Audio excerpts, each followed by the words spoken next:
Thank you. ಖುಷಿ ನೋಡ್ರಿ ಅದಕ್ಕೆ. ಮನುಷ್ಯ ಆದ್ರೆ ಹಶು ಅಂತ ಕೇಳ್ತಾನೆ, ಪ್ರಾಣಿಗಳು ಕೇಳಲ್ಲ ಕಣಪ್ಪ. ಹಾಗಾಗಿ ನಾವು ಕೊಟ್ರೆ ಇದು ಇಷ್ಟು ಸಂತೋಷ ಪಡುತ್ತೆ ಅಂದ್ರೆ, ಮಕ್ಳ ಮೇಲೆ ಹರಕೆ ಮಾಡ್ಕೊಂಡೆ. ಮಕ್ಳೇ ನೀವೇ ಕಾಪಾಡ್ಬೇಕು, ಯಾಕಂದ್ರೆ ಮಕ್ಳೇ ನಮಗ್ ದೇವರಾಗಿರೋದು ನಮ್ಮ ಪಾಲ್ಗೆ ಇವತ್ತು. ಹಾಯ್, ನಮಸ್ಕಾರ ಎಲ್ಲರಿಗೂ. ಆ್ಯಕ್ಚುಲಿ ಒಂದು ವನವಾಸ ಮಾಡ್ಕೊಂಡು ಬಂದ್ವಿ. ಏನಾಗಿತ್ತು ಅಂದರೆ, ನಂದು ಅಮ್ಮಂದು ಇನ್ಸ್ಟಾಗ್ರಾಮ್ ಅಕೌಂಟು ಡಿಸೇಬಲ್ ಆಗಿತ್ತು. ಇನ್ಸ್ಟಾಗ್ರಾಮಿಂದ ತುಂಬ ಬೇಜಾರಾಗಿತ್ತು. ಆಲ್ಮೋಸ್ಟ್ ಒಂದು 15 ಡೇಸ್ ಫೈಟ್ ಮಾಡಿ ಇವಾಗ ನಂದು ಅಮ್ಮನ ಅಕೌಂಟು ವಾಪಸ್ ಬಂದಿದೆ. ನಿಮ್ಮೆಲ್ಲರ ಆಶೀರ್ವಾದ ಆ್ಯಂಡ್ ನಮ್ಮ ಮುದ್ದು ಮಕ್ಕಳ ಆಶೀರ್ವಾದದಿಂದ ಅಕೌಂಟ್ ವಾಪಸ್ ಬಂದಿದೆ. ಸೊ ಅಕೌಂಟ್ ಬಂದ ತಕ್ಷಣ ತುಂಬ ಖುಷಿ ಆಯಿತು. ನಮ್ಮ ಹಳೆ ಇನ್ಸ್ಟಾಗ್ರಾಮ್ ಹ್ಯಾಂಡಲ್ನ ಫಾಲೋ ಮಾಡ್ತಾ ಇರೋರು ತುಂಬ ಜನ ನಮಗೆ ಮೆಸೇಜ್ ಮಾಡಿ, ಕಾಲ್ ಮಾಡಿ, ನೀವು ಆ ಮುದ್ದು ಮಕ್ಕಳನ್ನ ಸಾಕ್ತಾ ಇರುವಂಥ ಆಶೀರ್ವಾದನೇ ನಿಮ್ಮನ್ನು ಇವತ್ತು ಕಾಪಾಡ್ತು ಅಂತ ಎಲ್ಲ ಕೂಡ ತುಂಬ ಬ್ಲೆಸ್ ಮಾಡಿದ್ರು. ತುಂಬ ಸಂತೋಷ ಆಯಿತು ನಮಗೆ. ಇವತ್ತು ಈ ವಿಡಿಯೋ ಮಾಡ್ತಾ ಇರುವಂಥ ಮುಖ್ಯ ಉದ್ದೇಶ ಏನು ಅಂತ ಅಂದರೆ, ನಮ್ಮಮ್ಮ ಒಂದು ಹರಕೆ ಮಾಡ್ಕೊಂಡಿದ್ರಂತೆ. ಸೊ ಅವ್ರ ಬಾಯಲ್ಲೇ ಕೇಳಿಸ್ತೀನಿ ಯಾಕೆ ಎತ್ತ ಏನು ಅಂತೆಲ್ಲ ಅವರೇ ಮಾತಾಡ್ತಾರೆ. ಬರೀ ಇಂಟ್ರೋ ಮಾತ್ರ ನಾನು ತಗೊಂಡಿದ್ದೀನಿ, ಇನ್ನು ಮಿಕ್ಕಿದೆಲ್ಲ ಅವ್ರು ನೋಡ್ಕೊತಾರೆ. ಸೊ ಬನ್ನಿ, ಒಂದೊಳ್ಳೆ ಕೆಲಸಕ್ಕೆ ಹೋಗ್ತಾ ಇದ್ದೀವಿ, ಒಂದೊಳ್ಳೆ ವಿಚಾರನ ಸ್ಪ್ರೆಡ್ ಮಾಡಲಿಕ್ಕೆ ಹೋಗ್ತಾ ಇದ್ದೀವಿ. ಸೊ ಬನ್ನಿ. ನಮಸ್ಕಾರ. ತುಂಬ ದಿನ ಆಗಿತ್ತು ನಾವಿಬ್ಬರು ಬಂದು ಯೂಟ್ಯೂಬ್ಗೆ ಹೊಸ ವಿಷಯ ಹೇಳಬೇಕು. ಹಳೆ ವಿಷಯದಲ್ಲಿ ನಮಗೆ ತುಂಬ ಪೆಟ್ಟುಗಳನ್ನ ತಿಂದು ಸುಧಾರಿಸ್ಕೊಂಡು 15 ದಿನ ಆದಮೇಲೆ ಮತ್ತೆ ನಾವು ನಿಮ್ಮನ್ನು ನೋಡೋಕ್ಕೆ ಬರ್ತಾ ಇದ್ದೀವಿ. ಇವತ್ತು ಒಂದು ಶುಭ ಸಮಾಚಾರ ಅಂತಲೇ ಹೇಳ್ಬೋದು. ಯಾಕಂತಂದರೆ ಅದನ್ನು ನಾನು ಕೆಟ್ಟಗಳನ್ನ ಸಾಕಪ್ಪ ಅನ್ನಿಸ್ಬಿಟ್ಟು ಮಕ್ಕಳ ಮೇಲೆ ಹರಕೆ ಮಾಡಿಕೊಂಡೆ. ಮಕ್ಕಳೇ ನೀವೇ ಕಾಪಾಡಬೇಕು, ಯಾಕಂದರೆ ಮಕ್ಕಳೇ ನಮಗೆ ದೇವರಾಗಿರೋದು ನಮ್ಮ ಪಾಲ್ಗೆ ಇವತ್ತು. ಹಾಗಾಗಿ ಮಕ್ಕಳಿಗೆ ಒಂದೊತ್ತು ಊಟ ಕೊಡ್ಸೋಣ ಅಂತ ನಾನು ಆ ಮಕ್ಕಳಿಗೆ ಹೇಳಿದ್ದೆ, ಕಂದಮ್ಮಗಳ ನೀವು ವಿಡಿಯೋ ಬರಬೇಕು ಅಂತ ಹೇಳಿದ್ರೆ ನೀವು ನಮಗೆ ಸಪೋರ್ಟ್ ಮಾಡಿ, ನಿಮ್ಮ ಆಶೀರ್ವಾದ ಬೇಕು ಅಂತ ಕೇಳ್ಕೊಂಡಿದ್ದೆ. ಖಂಡಿತ ನನ್ನ ಮಕ್ಕಳು ಸಪೋರ್ಟ್ ಮಾಡಿದ್ರು, ಜೊತೆಗೆ ನೀವುಗಳು ಸಪೋರ್ಟ್ ಮಾಡಿದ್ದೀರ, ತುಂಬ ಥ್ಯಾಂಕ್ಸ್ ಅಂತ ಹೇಳ್ತೀನಿ. ಬನ್ನಿ, ಇವತ್ತು ನಮ್ಮ ಅನಾಥ ಮಕ್ಕಳುಗಳಿಗೆ ಊಟ ಹಾಕಬೇಕು ಅಂತ ಇದ್ದೀವಿ. ನಮ್ಮ ಯೋಗ್ಯತೆ ಒಂದೊತ್ತು ಹಾಕ್ಬೋದು, ಖಂಡಿತ ಹಾಕ್ತೀನಿ. ಹೊಟ್ಟೆ ತುಂಬ ಊಟ ಹಾಕ್ತೀವಿ. ಬನ್ನಿ ನೋಡಿ ಏನೇನು ಕೆಲಸ ಮಾಡ್ತೀವಿ ಇವತ್ತು ಅಂತ. ಎಲ್ಲ ನಿಮ್ಮ ಆಶೀರ್ವಾದ. ದಯವಿಟ್ಟು ನಮ್ಮನ್ನು ಇನ್ನೂ ಎಂಕರೇಜ್ ಮಾಡಿ, ನನ್ನ ಮಗಳನ್ನ ಫಾಲೋ ಮಾಡಿ. ಇನ್ನೂ ಆಶೀರ್ವಾದ ಜಾಸ್ತಿ ಬೇಕು ನಮಗೆ. ದಯವಿಟ್ಟು. ಏನು ಹರಕೆ ಓದ್ಕೊಂಡಿದ್ದೆ ಹೇಳು. ನಾನು ಹೇಳಲ್ಲ, ಮಾಡಿ ಹೇಳು. ಅಲ್ಲ, ಇವಾಗ ಏನು ಅಂತ ಹೇಳ್ಬಿಟ್ಟು ಅಫ್ಕೋರ್ಸ್ ಇವಾಗ ಹರಕೆ ತೀರ್ಸೋಕ್ಕೆ ಹೋಗ್ತಿರೋದು. ಏನು ಹರಕೆ ಮಾಡ್ಕೊಂಡಿದ್ದೆ? ನಾನು ಬೀದಿ ಮಕ್ಕಳುಗಳಂದರೆ ನಾಯಿಗಳು, ಕಾಗೆ ಆಗಿರ್ಬೋದು, ಯಾವುದೇ ಪ್ರಾಣಿ ಪಕ್ಷಿಗಳು ನಮ್ಮನ್ನು ನೋಡಿದಾಗ ಫಸ್ಟು ಹೋಗಿ ನಾವು ಹಚ್ಕೊಂಡಿರೋ ಮಕ್ಕಳು, ಬೀದಿ ನಾಯಿಗಳಿಗೆ ಊಟ ಹಾಕಬೇಕು ಅಂತ ಇದ್ದೀವಿ. ಸಾಧ್ಯವಾದಷ್ಟು ಎಷ್ಟಾಗುತ್ತೋ ನಮ್ಮ ಕೈಲಿ ಇವತ್ತು ನಾವು ಕೊಟ್ಟು ಬರೋದಕ್ಕೆ ನಮಗೊಂಚೂರು ಯೋಗ್ಯತೆ ಇದೆ, ಮಾಡಿಬಿಟ್ಟು ಬರೋಣ ಅಂತ ಆಸೆ ನನಗೆ ಅಷ್ಟೇ. ಸೊ ಎಲ್ಲ ನಮ್ಗೆ ಆಶೀರ್ವಾದ ಮಾಡಿದ್ದಾರೆ, ಅಷ್ಟಕ್ಕೋಸ್ಕರ ಆ ಕೃತಜ್ಞತೆಗೆ ನಾವು ಒಂದು ಊಟ ಹಾಕಿ ಬರ್ತೀವಿ. ಯಾಕಂದರೆ ನಮ್ಮನೆ ಮಕ್ಕಳನ್ನ ನಾವು ಸಾಕ್ತಾ ಇದ್ದೀವಿ. 4 ಕೆಂಚು ಲಕ್ಷ್ಮಿ, ಬೇಕ್ರಿ ಲಕ್ಷ್ಮಿ, ಚಾಕ್ಲೇಟ್ ಲಕ್ಷ್ಮಿ, ಕುಳ್ಳಕ್ಷ್ಮಿ ಎಲ್ಲರೂ ಇದ್ದಾರೆ. ಜೊತೆಗೆ ಅಕ್ಕಪಕ್ಕದ ಮಕ್ಕಳುಗಳೂ ಎಲ್ಲರಿಗೂ ಕೊಡೋಣ ಅಂತ ಆಸೆ ನನಗೆ. ಅದೊಂದು ಹರಕೆ ಮಾಡ್ಕೊಂಡಿದ್ದೀನಿ. ನಿಮ್ಮ ಮೂಲಕ ಈ ಹರಕೆ ತೀರ್ಸೋಣ ಅಂತ ಇದ್ದೀನಿ. ಬನ್ನಿ, ಆಶೀರ್ವಾದ ಮಾಡಿ ನೀವೂ. ಸೊ ಬನ್ನಿ, ಇವಾಗ ನಮ್ಮಮ್ಮ ಹರಕೆ ಮಾಡ್ಕೊಂಡಿರೋದನ್ನ ಹರಕೆ ತೀರಿಸಿ ಬರೋಣ. ದೇವಸ್ಥಾನಕ್ಕೆಲ್ಲ ಹರಕೆ ಮಾಡ್ಕೊಂಡಿಲ್ಲ ಈ ಸತಿ ನೀನು? ಮೂಕ ಪ್ರಾಣಿಗಳಿಗೆ ಊಟ ಹಾಕ್ತೀನಿ ಅಂತ ಹರಕೆ ಮಾಡ್ಕೊಂಡಿದ್ಯಾ? ತುಂಬ ವರ್ಷ ಆಯಿತು. ದೇವ್ರನ್ನ ನಂಬ್ತೀನಿ, ಅತಿಯಾಗಿ ನಂಬಲ್ಲ. ಯಾಕೆಂದರೆ ಮೂಕ ಪ್ರಾಣಿಗಳಿಗೆ ಒಂದೊತ್ತು ಊಟ ಕೊಟ್ಟರೆ, ನಿಯತ್ತಂದರೆ ಆ ಕಣ್ಣಲ್ಲೇ ಆ ಪ್ರೀತಿ ತೋರಿಸುತ್ತೆ. ಪಾಪ ಅನಿಸುತ್ತೆ. ನಮ್ಮ ಮನುಷ್ಯ ಆದರೆ ಹಶು ಅಂತ ಕೇಳ್ತಾನೆ, ಪ್ರಾಣಿಗಳು ಕೇಳಲ್ಲ ಕಣಪ್ಪ. ಹಾಗಾಗಿ ನಾವು ಕೊಟ್ಟರೆ ಇದು ಇಷ್ಟು ಸಂತೋಷ ಪಡುತ್ತೆ ಅಂದರೆ, ಅವ್ರ ಫೇಸಲ್ಲೇ ನೋಡಿ, ನೀವು ಮುಖನೇ ನೋಡಿ, ಆ ಕಣ್ಣಲ್ಲಿ ನೋಡಿ ಎಷ್ಟು ಆನಂದ ಬಾಷ್ಪ ಸುರಿಸುತ್ತೆ, ಖುಷಿ ಪಡ್ತಾರೆ.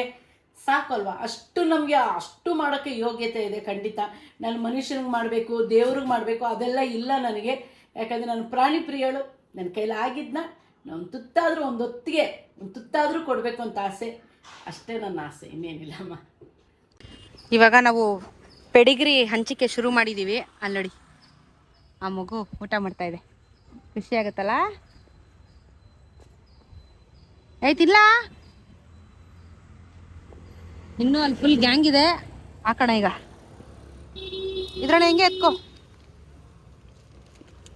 ಬಿದ್ದೋಗ್ತೈತೆ ಮೀ. ನಮ್ಮಮ್ಮ ಕರೆದ ತಕ್ಷಣ ಬರ್ತವೆ, ಬರಲ್ಲ ಅಂದರೆ ಬರ್ತವೆ. ವಾಸನೆ ನೋಡು, ಮೂಗು ನೋಡು, ಮೂಗು. ಊಟ ಟೈಮ್ ಆಗಿದೆ, ಬೇಗ ಬಾ. ಊಟ ಟೈಮ್ ಆಯ್ತು, ಬಾ ಬೇಗ. ಪೆಡಿಗ್ರಿ ಬೇಡ, ಚಿಕನ್ ಕೊಡು. ತಿನ್ನಮ್ಮ, ಹಸುವಾಗಿದೆ. ಜಾಣ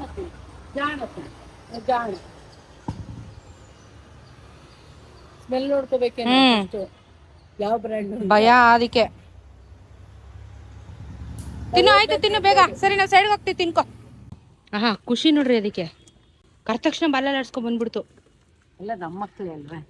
ಬಮ್ಮ ನಾವು ಓಹೋ ಆಕ್ಳಕ್ಕೆ ಪಾಪ ಸಾಹೇಬ್ರಿಗೆ. ತಿನ್ನುಮ್ಮ. ಇವನ ಹೆಸರು ಕಡ್ಡಿ. ನಮ್ಮ ಫ್ರೆಂಡ್ ಮನೇಲಿ ಇರೋದು ನಾಯಿ. ಅವನ್ಗು ನೋಡಿ ನಾಚಿಕೆ ಅಂತ ಈಗ ತಿಂತಾವನೆ. ಆ ಸ್ಮೆಲ್ ಬರ್ಬೇಕು ಅವ್ರಿಗೆ.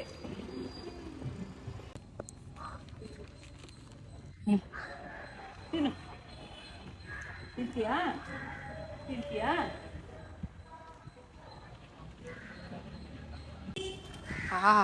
ಎಲ್ಲ ಚೆನ್ನಾಗಿ ಬಾಲೆಲ್ಲ ಆಡ್ಸ್ಕೊಂಡ್ ಬರ್ತವೆ.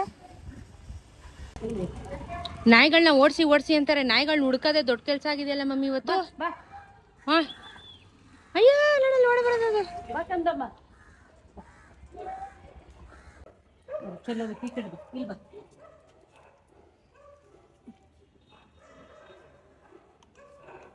ಬಾ ತಿಂತೀಯಾ? ಇಲ್ಲಿ ಸೈಡಲ್ಲಿ ಇಡು, ಸೈಡ್ ಇಲ್ಲಿ ಅಲ್ಲಿಡು ಅಲ್ಲಿ ಇಟ್ಬಿಡು.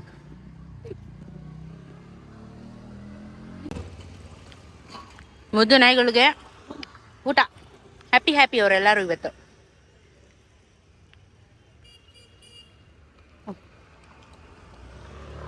ಇವನಿಗೆ ಕೂತಲ್ಲೇ ಸರ್ವಿಸು. ಚೆನ್ನಾಗೈತೆ. 3 ನಾಯಿ ಒಂದೇ ಕಡಿಕೆ. ತಿನ್ರು, ನಾವು ಹೋದ್ಮೇಲೆ ತಿನ್ರು. ಆಯ್ತು, ಸಂಕೋಚ ನೋಡ ಸಲಾಮ್ ಹೊಡಿತಾ ಇದೆ ನಿಂಗೆ. ಪಾಪ ಅದು. ತಿನ್ನಮ್ಮ, ಹಾಕ್ಬಿಡ್ತೀನಿ. ಬರ ಎಲ್ಲ ಕುಳ್ಳಿ, ಎಲ್ಲನ ಕುಳ್ಳಿ. ಆಶೀರ್ವಾದ ಮಾಡ್ದಮ್ಮ ಅಮ್ಮನಿಗೆ. ಆಶೀರ್ವಾದ ಮಾಡು. ಆಶೀರ್ವಾದ ಮಾಡು. ನೆಕ್ಕದ್ ನೋಡು. ಆಶೀರ್ವಾದ ಮಾಡ್ದ ಅಮ್ಮನಿಗೆ. ಓ ಸರಿ ಮಾ. ಅಯ್ಯೋ ನಾನು ಎಲ್ಲೇ ಅವಳು ಬೇಕ್ರಿ ರಾಣಿ ಕಾಣಿಸ್ತಿಲ್ಲ. ಬೇಕ್ರಿ ಲಕ್ಷ್ಮಿ. ಚೆನ್ನಾಗಿದೆ ಅಮ್ಮ, ಇವಳಿಗೆ ಇಷ್ಟ ಆಯ್ತು. ಇನ್ನೊಂದ್ ಸ್ವಲ್ಪ ದಪ್ತಿಕ ಮಾಡ್ಕೊ.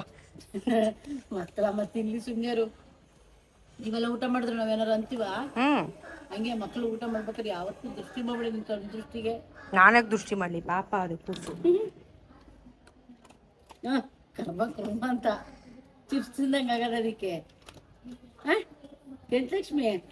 ಕೆಂಚಲಕ್ಷ್ಮಿ ಸಂತೋಷ ಕಂಡ್ರೆ ನೀವೆಲ್ಲ ಹ್ಯಾಪಿಯಾಗಿ ತಿಂತೀರಲ್ಲ, ಅದೇ ನಮ್ಮ ಆಶೀರ್ವಾದ ಅಮ್ಮ. ಅಲ್ಲೂ ಎಲ್ಲರಿಗೂ ತುಂಬ ಥ್ಯಾಂಕ್ಸ್. ನಿಮ್ಮ ಆಶೀರ್ವಾದ ಹಾಗೆ ಇನ್ನೂ ಮುಂದುವರಿಲಿ. ನೋಡಿ, ನನ್ನ ಮಕ್ಕಳಿಗೆ ನಾನು ಅಂದ್ಕೊಂಡಿದ್ದೆಲ್ಲ ಇವತ್ತು ನಾನು ಊಟ ಹಾಕಿದ್ದೆ. ನನಗೆ ತುಂಬ ಸಂತೋಷ ಆಗುತ್ತೆ. ಅವ್ರ ಆಶೀರ್ವಾದ ನನಗೆ ಯಾವಾಗಲೂ ಇರ್ಬೇಕು. ಆಶೀರ್ವಾದ ಮಾಡು ಅಮ್ಮನಿಗೆ ಆಶೀರ್ವಾದ ಮಾಡು.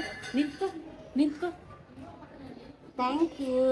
ಅಕ್ಕನಿಗೆ ಬಿಸಿ ಅವಳು. ಬಿಸಿ ಅವಳು ಪೆಡಿಗ್ರಿ ತಿನ್ಬೇಕಾದ್ರೆ ಫುಲ್ ಬಿಸಿ ಇದ್ದಾಳು ಅವಳು. ಡ್ರೂಲ್ಸ್ ತಿಂತೀಯಾ? ಪೆಡಿಗ್ರಿ ತಿಂತೀಯಾ? ಡ್ರೂಲ್ಸ್ ಇಷ್ಟ ಅಲ್ಲ, ಪೆಡಿಗ್ರಿ. ಎಲ್ಲರೂ ಹೀಗೆ ಆಶೀರ್ವಾದ ಮಾಡ್ತಾ ಇರಿ. ನನ್ನ ಮಕ್ಕಳನ್ನೆಲ್ಲರನ್ನೂ ಆಶೀರ್ವಾದ ಮಾಡಿ. ನಿಮ್ಮ ಆಶೀರ್ವಾದ ಯಾವಾಗಲೂ ಇರುತ್ತೆ ಅಂದ್ಕೊಂಡಿದ್ದೀನಿ. Thank you so much.